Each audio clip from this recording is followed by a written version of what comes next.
if you've been listening to a song and you feel like the audio is too low, then I'm just gonna help you fix that right now. So first of all, you open up the Spotify app.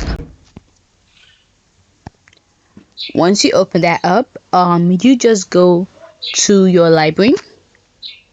Then you click on your profile. Then you click on settings and privacy.